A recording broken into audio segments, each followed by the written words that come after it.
saudara, kita akan belajar firman Tuhan hari ini. Ini memang firman yang khusus, bukan diperuntukkan untuk ayah saja, tetapi untuk semua kita. Terutama yang laki-laki di tempat ini, one day going to be a father. Jadi belajar banyak, jangan sampai membuat kesalahan yang pernah kita buat, yang pendahulu saudara. Dan ini karena firman Tuhan yang bisa merubah kita semua, dan saya percaya sewaktu kita mendengar ujangan-ujangannya yang akan disampaikan ini, itu menjadi bekal bagi kita. Tapi kalau saudara yang sudah anaknya besar, ya berdoa, karena ini menjadi bekal untuk bagaimana membimbing cucu-cucunya saudara juga. Amin. Jadi ini untuk kita semua. Saudara, like father like son. Ya betul, kalau kita lihat like father like son, sebenarnya kalau kita lihat firman Tuhan ini, mungkin salah satu kepercayaan yang berjalan di dalam atau berbicara mengenai keluarga. Ya, kita memanggil Allah Bapa Surgawi, kan? Bukan Allah saja, tapi Allah Bapa. Bapa berarti ada koneksinya dengan keluarga. Dan kita bicara mengenai Yesus Kristus kan putra, tetap dalam konteksnya juga keluarga. Dan saudara, kalau kita melihat di sini betapa pentingnya untuk kita perhatikan bahwa memang baik untuk kita melayani, memang baik untuk kita menjadi orang percaya. Lebih daripada itu juga, bagaimana kita harus membangun keluarga yang berkenan kepada Tuhan. Jadi makna Alkitabiah dari Hari Ayah ini adalah memberi kita pandangan mendalam tentang hubungan antara Kristus, Putra, Sang Putra, dan juga Allah Bapa. Harapannya adalah ketika setiap ayah memimpin rumah tangganya di dalam kebenaran firman Tuhan, mereka juga akan mencerminkan sifat dan karakter Allah yang sesungguhnya. Kita tahu banyak firman Tuhan, ayat-ayat firman Tuhan yang mengajarkan, mengingatkan, menguatkan, bahkan menegur kita, memberikan bimbingan bagaimana kita membangun bahtera keluarga yang benar. Dan harapannya adalah bahwa komitmen dari setiap ayah yang bisa berkata, sebagaimana Nabi Yosua berkata, pilihlah pada hari ini kepada siapa kamu akan beribadah. Allah yang kepada nenek moyangmu berbeda sekali di seberang sungai Efrat, atau Allah orang Amori yang negerinya kamu diami ini. Tetapi aku dan seisi rumahku, kami akan beribadah kepada Tuhan.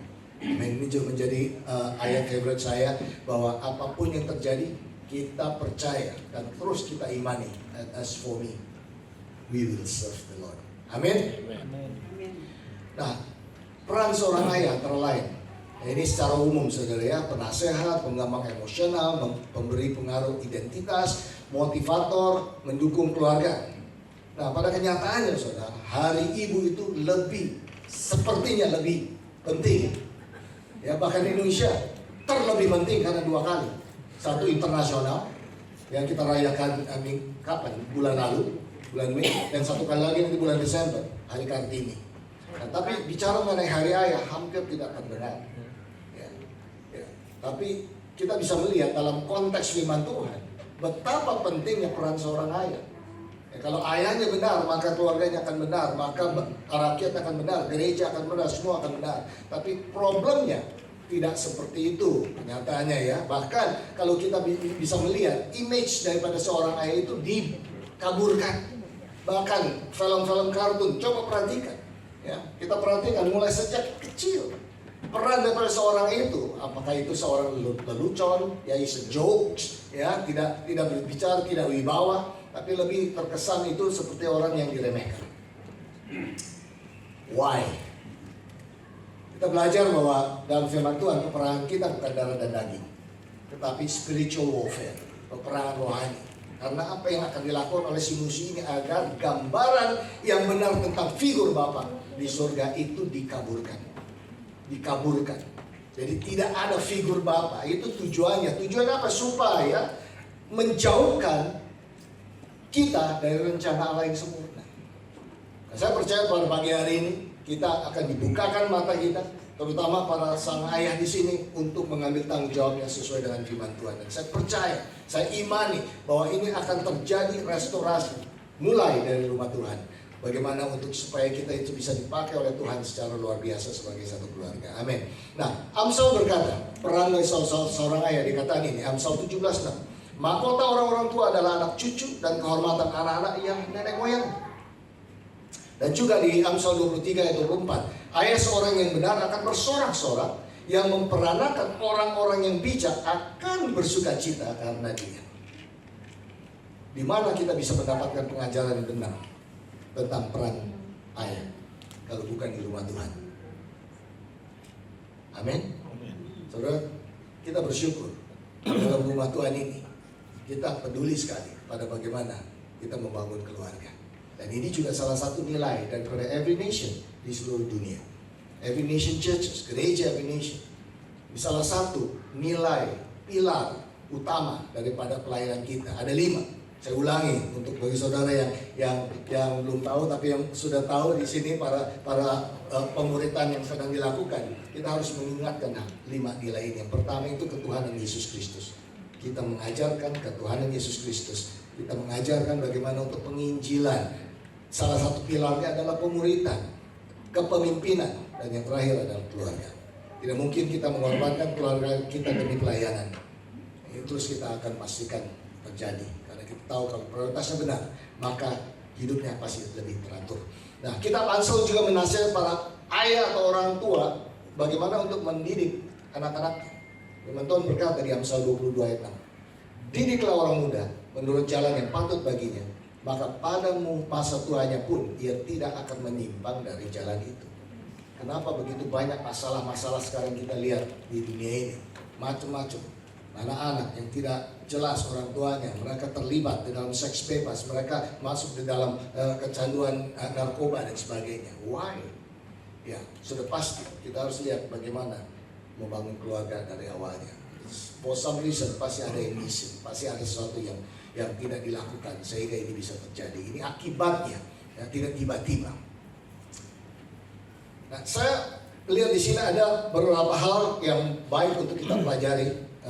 Bagaimana tipe-tipe seorang ayah dan juga serta konsekuensinya. Yang pertama itu adalah legalisme. Akibat daripada legalisme adalah membesarkan kaum Farisi dan pemberontak. Kalau orang tua, terutama ayah, memimpin keluarganya dengan caranya legalistik, kita tanpa sadar akan menghasilkan seorang Farisi atau seorang pemberontak. Saya tahu bahwa setiap orang tua yang peduli kepada anak-anaknya pasti menetapkan peraturan-peraturan dan batasan-batasan. Dengan tujuannya apa? Tujuannya untuk melindungi mereka dari hal-hal yang jahat yang membahayakan mereka, pasti. Juga untuk mengajarkan mereka tentang penguasaan diri, untuk mengembangkan kemampuan mengatur diri sendiri. Itu niatnya baik. Tapi ini akan berubah menjadi legalisme jika kita mulai memperlakukan sebagai tolok ukur penerimaan dan sarana pengontrolan. Saya ulangi, ini akan menjadi legalisme kalau kita lakukan ini sebagai tolok ukur penerimaan dan sarana pengontrolan. Nah, lawan dari legalisme adalah anugerah. Anugerah kita tahu itu adalah alkitabiah, dan legalisme bukan alkitabiah. Perbedaannya di mana, saudara? Tujuan dibalik peraturan yang kita buat itu. Kalau si anak taat pada peraturan agar bisa diterima oleh saudara dan bukan sebagai sarana perlindungan kepada mereka, maka saudara sudah melewati batas atau garis batas dan memasuki legalisme.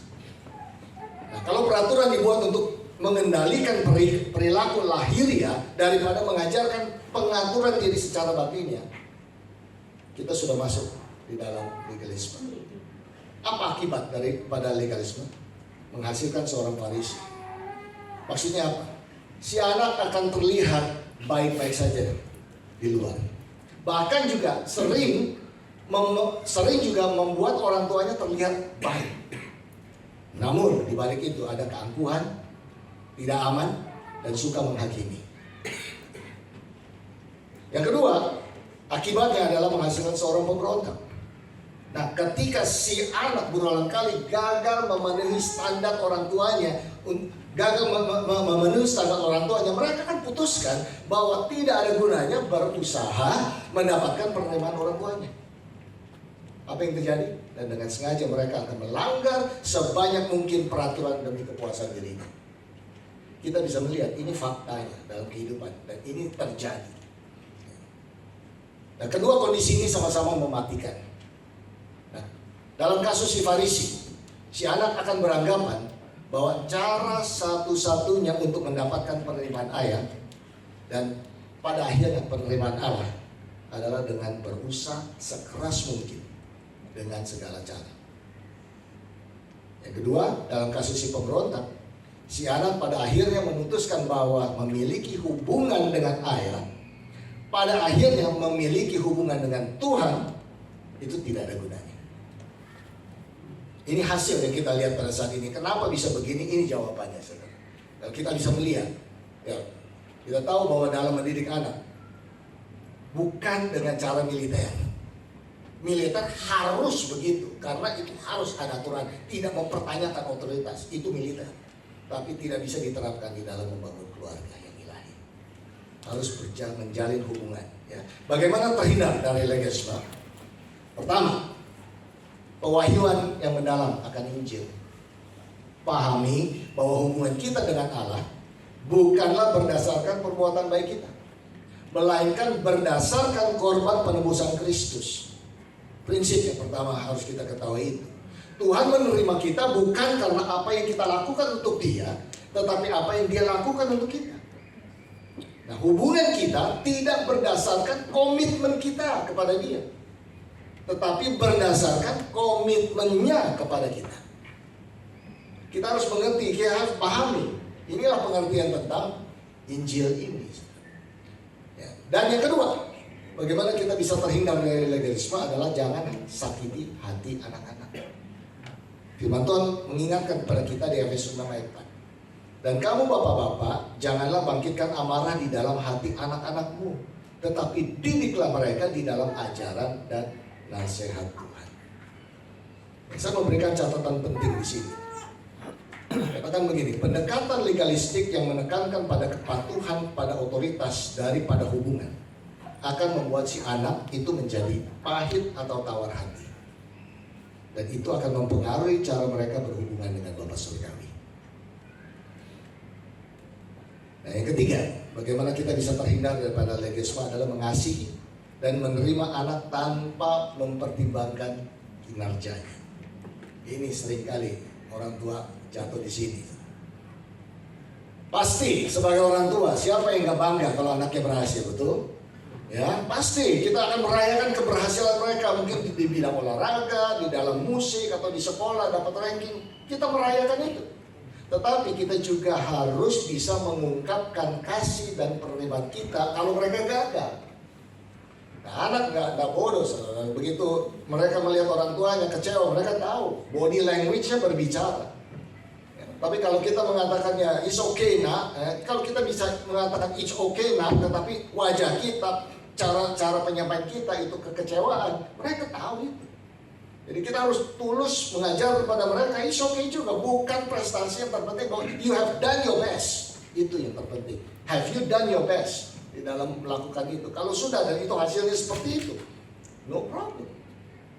Kita bisa melihat orang-orang yang rankingnya tinggi pun banyak yang nganggur sekarang, ya karena nggak dapat pekerjaan. Ya, detailnya sampai mungkin banyak S-nya begitu ya, S1, S2, S3 dan nggak tahu S apa lagi. Tetapi juga banyak juga yang berhasil tanpa gelar. Jadi isunya bukan itu, tapi yang terpenting adalah bagaimana kita merubah hati si anak supaya dia tahu siapa dia di dalam Tuhan. Dan saya percaya bahwa kita meluruskan jalannya mereka, suatu hari mereka tahu untuk tujuan hidup yang benar bersama dengan Tuhan. Amin. Nah, pertanyaannya, apakah mereka tahu bahwa Anda tetap mengasihi dan menerima mereka? Nah, bagaimana kita mengekspresikan atau komunikasikan kepada mereka bahwa kita tetap mengasihi mereka, regardless of what you do. Nah, yang kedua, ya, macam-macam tipe seorang ayah. Yang kedua adalah kompromi. Akibatnya menjadi cemoohan bagi anak-anak.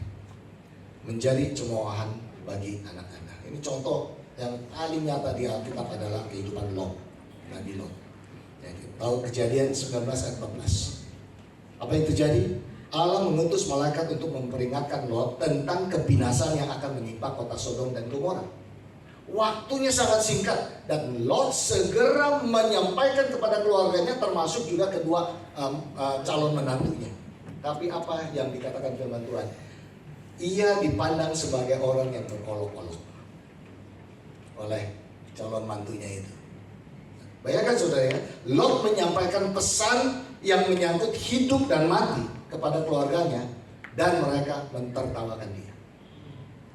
Kenapa? Dia bisa tidak dipercaya oleh keluarganya? Karena hidupnya kompromi. Jelas, karena hidupnya kompromi. Lot adalah contoh kehidupan yang ditandai oleh kompromi dan tidak adanya integritas pribadi. Nah, saya tarik mundur sedikit ceritanya Lot. Bagaimana ini bisa terjadi? Lot di dalam firman Tuhan mengatakan bahwa Allah memerintahkan Abraham untuk keluar, ya, dari Ur Kasdim untuk ke tanah Kanaan. Dikatakan Abraham mengikuti Tuhan, tapi Lot mengikuti Abraham. Itu mulainya seperti itu. Dan di mana di tempat tanah perjanjian itu, Abraham diberkati Tuhan secara luar biasa, dan begitu juga Lot. Saya percaya bahwa orang yang mengikuti, orang yang diurapi Tuhan, pasti juga diberkati. Nah, problemnya satu, saudara. Awal dalam kehidupan kita, pasti kita harus mengikuti seseorang untuk kita belajar, kita bertumbuh dalam iman. Tetapi tidak cukup sampai di situ. Kita harus punya perjumpaan dengan Tuhan secara pribadi. Apa yang Tuhan mau untuk kita lakukan. Nah, tantangannya terjadi di mana ada berkat yang begitu berlimpah, masalah muncul. Sewaktu belum ada masalah, nggak ada sebelum diberkati sedemikian rupanya, sepertinya masalah nggak ada. Tapi ini terjadi, dikatakan begitu Tuhan memberkati Abraham dan Lot, kambing dombanya sampai begitu banyaknya, tidak cukup tanah untuk kambing dombanya. Berantemlah para gembala-gembalanya mereka. Apa yang dilakukan oleh Abraham? Dan ini tidak lazim dalam zaman dulu seperti itu. Abraham mengatakan, Lot, silakan. Kamu mau pilih ke kiri atau ke kanan? Kalau kamu memilih ke kiri, saya ke kanan. Dan saudara, ini Lot ini adalah keponakannya. Dan ini orang yang lebih tua mempersilahkan yang lebih muda memilih dulu. Di sini pun sudah ngaco, saudara ya. Seharusnya Lot tidak merespon seperti itu, tetapi Lot lakukan itu. Jadi apa yang dia lakukan? Dia melihat kiri kanan. Oh, dekat Sodom itu lebih prosperous kelihatannya, ya, seperti padang rumputnya lebih hijau di sana. Dan dia katakan, saya pilih ke sana. Dan Abraham mengatakan, baik, kalau kamu pilih ke sana, aku pilih ke sini. Jadi supaya tidak berantem. Kejadian 13 ayat 12 berkata gini, Abraham menetap di Kanaan, tetapi Lot menetap di kota-kota lembah Yordan dan berkemah di dekat Sodom. Di dekat Sodom. Dan Kejadian 13 ayat 13 yang berkata, adapun orang Sodom sangat jahat dan berdosa kepada Tuhan. Jadi Lot membawa keluarganya pindah dekat Sodom, kota yang terkenal jahat dan bobrok. Karena apa? Karena hal itu tampaknya lebih menguntungkan secara finansial. Nah, terus kehidupan kompromi terus meningkat nih. Beranjak dari hidup yang dekat Sodom menjadi diam di Sodom. Nggak berhenti sampai diam di Sodom. Bahkan apa, saudara? Dikatakan dia menjadi pemimpin komunitas penting yang duduk di pintu gerbang Sodom. Nah, ini bukan pintu gerbang yang biasa, saudara. Itu kalau kota-kota di zaman dulu itu, yang duduk di pintu-pintu gerbang itu adalah decision maker daripada kota tersebut. Jadi tua-tuanya yang mengambil keputusan-keputusan bagi kotanya. Perhatikan di sini, saudara, bahwa pergerakan fisiknya menuju Sodom sepertinya juga berhubungan dengan pergerakan hatinya menjauh dari Tuhan. Apakah lo tidak tahu kebenaran firman Tuhan? Tahu. Dia ikuti Abraham. Dia sudah mengalami juga berkat Tuhan. Namun Lot memilih untuk kenyamanan Sodom. Tanpa sadar, kompromi itulah yang menghancurkan kredibilitas dan menghancurkan keluarganya. Saudara, kompromi akan menyelubungi pikiran, dan solusi yang gila pun terlihat rasional. Apa yang terjadi? Kita baca sendiri. Itu semua ada dalam firman Tuhan. Lot menawarkan kedua anak perempuannya yang masih perawan ganti tamu malaikat ketika didesak warga untuk yang berdemo di depan rumahnya.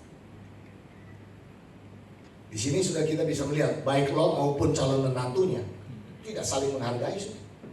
Tidak ada. Saling memanfaatkan dia.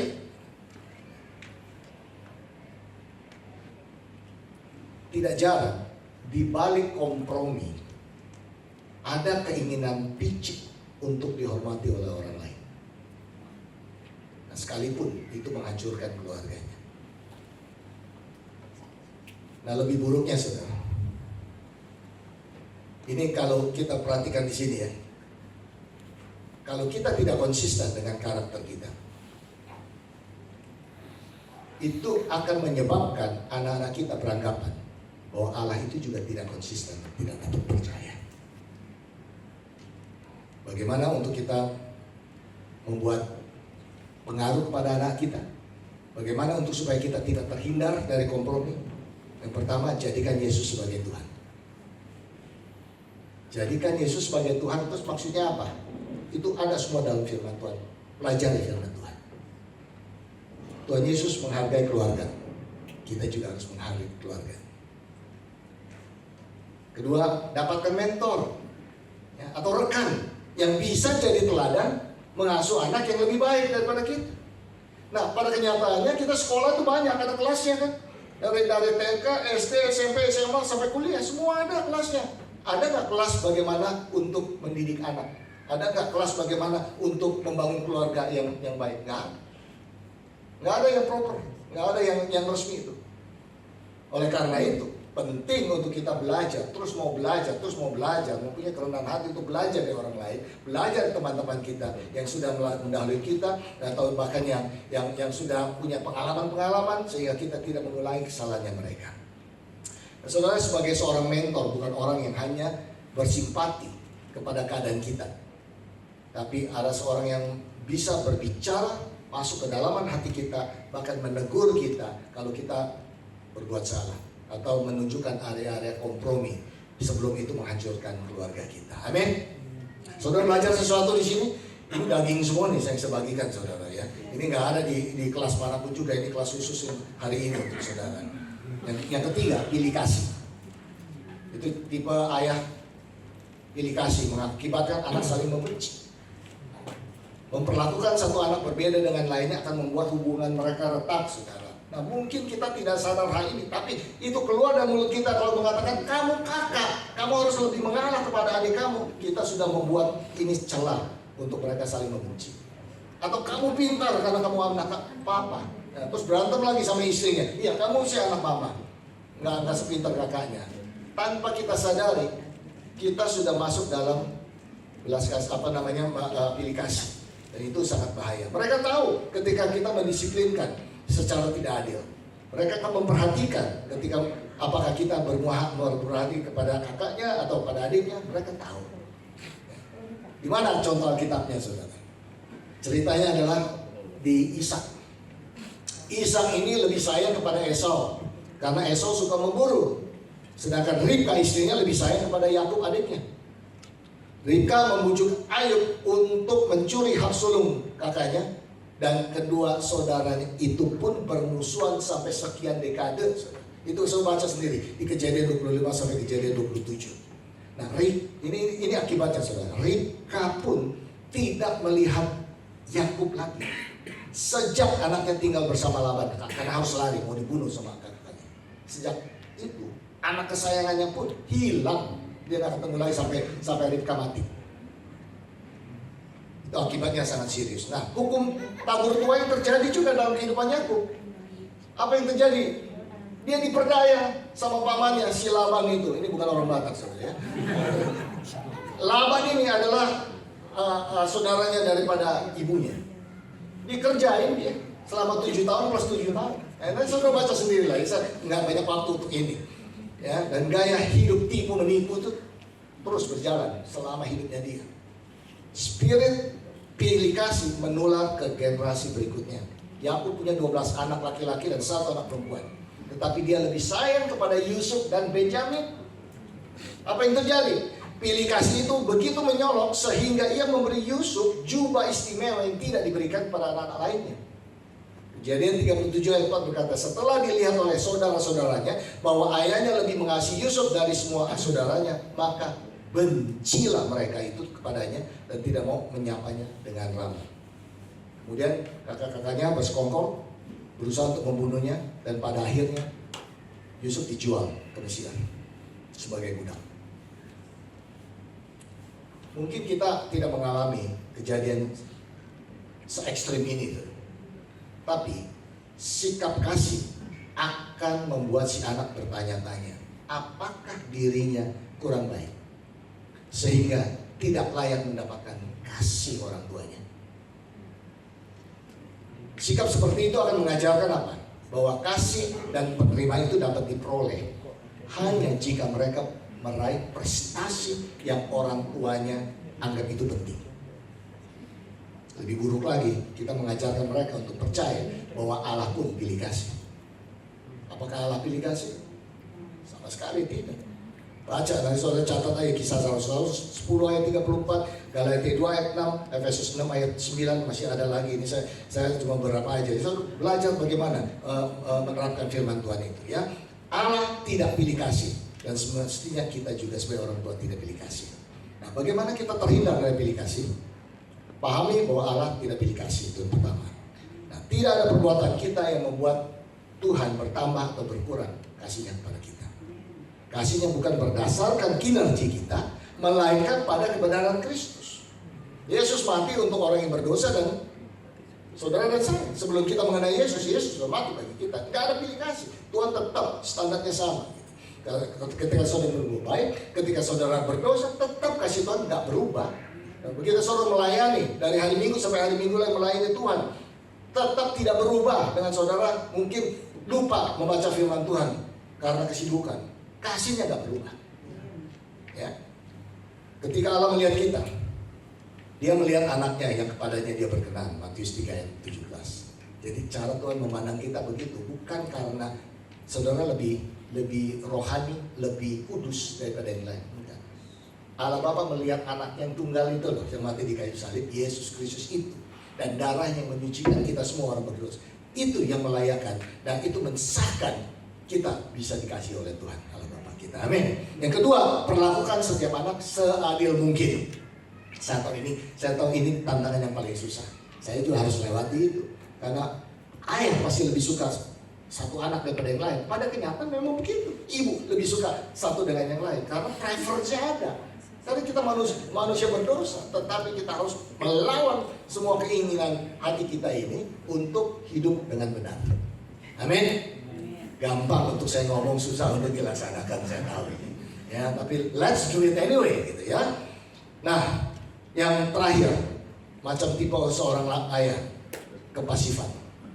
Ayah yang pasif. Akibatnya apa? Menghindari keputusan yang penting. Nah, seperti halnya pilih kasih akan membuat si anak tidak aman, begitu pula dengan kepasifan. Apa sih yang dimaksud dengan kepasifan? Tidak adanya kepemimpinan di dalam keluarga, kurangnya keterlibatan di dalam kehidupan anak-anak. Seorang ayah yang pasif akan pilih jalan yang paling sedikit perlawanannya. Tidak mau konfront. Kalau ada masalah pun ya udahlah, kalau bisa cepat lewat, berlalu. Ia menghindar baik untuk keputusan penting maupun untuk keputusan yang sepele. Saudara, untuk memilih si anak sekolah di mana, untuk melihat siapa teman-teman pergaulannya mereka, itu hal yang penting. Dan itu capek sekali untuk mengawasi mereka. Tapi itu penting. Jadi bukan saja kualitas pendidikan itu sangat penting, lingkungan tempat mereka dididik itu juga sama penting. Gak ada yang sepele. Setiap perhatian saudara pada anak itu akan menaburkan satu benih, di mana mereka akan bertumbuh berdasarkan benih itu baik atau tidak baik. Nah, salah satu tanda seorang ayah yang pasif adalah kurangnya keterlibatan dengan anak-anak. Ya mungkin saudara sibuk di tempat kerjanya. Bisa jadi karena sibuk sekali. Bisa jadi juga karena kurang niat. Kurang niat karena memang mendidik anak itu capek. Apalagi kalau si anak udah bertumbuh menjadi mendekati remaja, tiba-tiba suaranya nggak banyak tuh yang didengar. Dia maunya menyendiri, dia maunya nggak mau diajak bicara, ya kan? Yang anak-anak yang di sini pasti ini, apalagi sekarang ada teman baiknya gadget, nggak mau diganggu dia. Nah, ayah yang pasif membiarkan hal seperti kesibukan kantor, kegalauan remaja, gadget, merintahkan mereka untuk masuk ke dalam kehidupan anak-anak. Nah, bagaimana kita terhindar dari kepasifan itu? Luangkan waktu untuk anak-anak. Nah, kalau bicara mengenai luangkan waktu, kadang-kadang kita begini ya, kita bisa melakukan apa saja di kantor, bisa kita memimpin, tiba-tiba sampai di rumah kita nggak tahu bagaimana melayani anak kita, bingung 1000%. Gimana mulainya nih? Ya, nanti kira-kira anak-anak rasanya bagaimana? Macam-macam. Tapi tetap saudara luangkan waktu itu bukan berarti apa luangkan waktu kita ajak anak makan-makan, setelah duduk di meja makan keluarin gadget masing-masing, nggak ada bicara. Bukan itu yang dimaksud, oke? Dan ini yang terus terjadi. Ya, karena mereka terikat dengan gadget itu. Bicara padanya. Nah, salah satu cara apa? Ya, yang kami lakukan sewaktu anak kami masih kecil, mungkin ini juga bukan sebagai excuse karena dulu gadgetnya nggak seperti sekarang. Ya, jadi di meja makan tidak ada yang bicara, semua duduk makan, nggak ada yang lari-lari. Sejak kecil, ya, kita ngobrol di situ.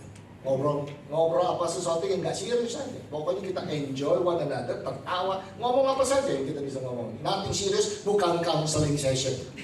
Ya, bukan pengajaran yang menggurui mereka to this to that gitu ya. Enggak, kita enjoy one another. Okay. Nah, ini salah satu hamba Tuhan ini cukup author terkenal ya, pengarang ini Gary Smalley. Dia katakan gini, setiap kali sebelum pulang rumah, sewaktu anak-anaknya masih kecil ya, sebelum pulang rumah dia mempersiapkan diri sebagai halnya dia pergi ke kantor.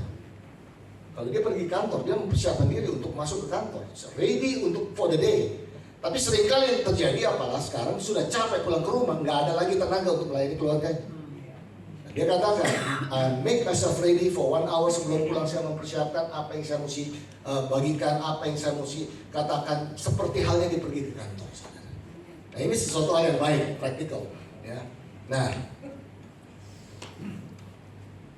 saudara, ketika kita terus-menerus memprioritaskan pekerjaan daripada keluarga, kita memperlihatkan apa sesungguhnya yang ada dalam hati kita.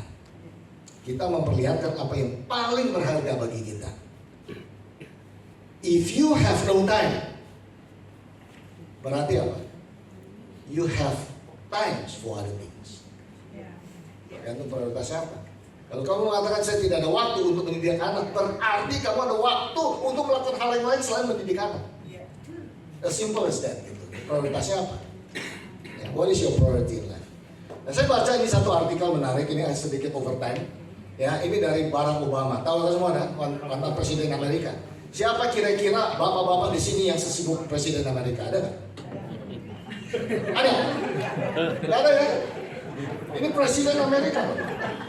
Ini kesaksian dia nih, saya bacakan. Ya. Ini tulisannya dia tentang balance of work and family, keseimbangan antara pekerjaan dan keluarga. Dia katakan gini, bahkan di tengah hari-hari kami yang padat, Michelle istrinya dan saya bekerja keras untuk meluangkan waktu bersama keluarga. Misalnya, pada waktu sudah 6:30 sore, sesibuk apapun saya meninggalkan pekerjaan untuk naik ke atas dan makan malam bersama keluarga. Itu tidak bisa diganggu-gugat. Staf saya tahu bahwa dibutuhkan keadaan darurat nasional untuk menjauhkan saya dari meja makan. Itu. Jadi selama sekitar 1 jam saat makan malam, fokus saya bukan pada hari saya, tetapi pada hari mereka. Hal yang paling penting dari saya hanyalah mendengarkan pemikiran mereka tentang dunia dan melihat betapa cerdas, lucu, dan baik hati mereka menjadi remaja putri. Saat itu menyegarkan saya dan memberi saya perspektif. Dan seperti banyak orang tua siswa SMP yang dengan bersemangat berkeliling kampus, saya sudah takut akan kursi kosong di meja saat Malia berangkat ke sekolah pada musim gugur mendatang. Saya bisa merasakan diriku berlama-lama di meja, mencoba menghalangi berlalunya waktu. Tapi selama mungkin, saya akan menikmati setiap menit karena akhirnya kita semua bisa berkumpul di bawah satu atap. Demikianlah perkataan seorang ayah yang sibuk dengan kehidupan kedua putrinya. Ini kehidupan yang nyata, saudara. Ya, saya yakin kalau saudara bisa menyisikan waktu, terutama anak yang masih kecil, do it. Ya, karena kalau kita kerja nggak bisa-bisa, pulang rumah pun pikiran kita masih di kantor, bisa jadi gitu. You make the decisions. Karena apa yang saudara bangun itu menentukan masa depan mereka. Terakhir, Amsal 14 ayat 26, dalam takut akan Tuhan ada ketentraman yang besar. Bahkan ada perlindungan bagi anak-anaknya. Nah, ayat ini mengingatkan kita bahwa ketika para ayah memimpin keluarganya dengan rasa takut, maksudnya rasa takut itu dalam bahasa Inggrisnya reverence, ya, rasa hormat kepada Tuhan, mereka menyediakan tempat berlindung yang aman bagi anak-anaknya. Tuhan akan berikan roh hikmat kepada saudara semua untuk memimpin keluarga saudara dan merawat dengan kasih dan keamanan. Mungkin ada beberapa di antara sini dibesarkan tanpa ayah. Tidak ada excuse, juga tidak ada alasan untuk mengatakan saya berbeda. Nah, kalau dengan mengatakan saya berbeda, berarti Tuhan tidak adil. Dan kita tahu bahwa Tuhan adil. Kalau saudara tidak merasakan kasih Bapak itu atau didikan seorang ayah sebelumnya, saya mau mendorong saudara. Tidak kebetulan saudara mendengar firman ini. Dimulai dari saudara. Dimulai dari saudara. Karena one day Tuhan juga mempercayakan saudara satu keluarga. Jadi kebenaran firman Tuhan ini berlaku untuk semua orang. Mungkin ada ayah-ayah yang tidak pernah melakukan itu atau bahkan gagal melakukan itu, baru hari ini dibukakan.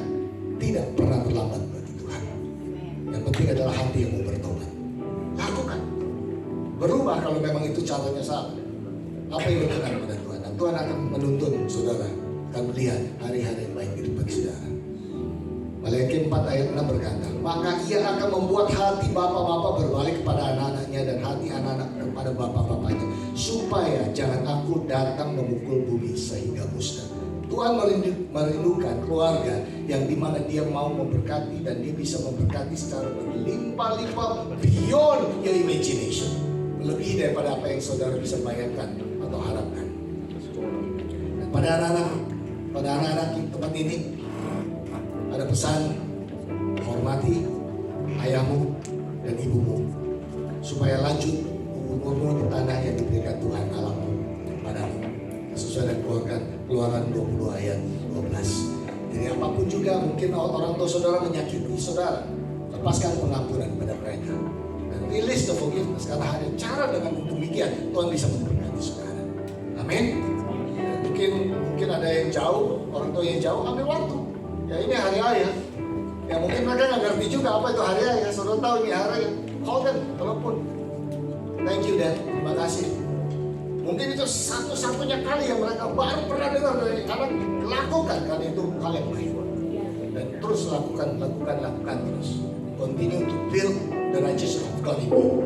Dan lihat bagaimana Tuhan akan menuntut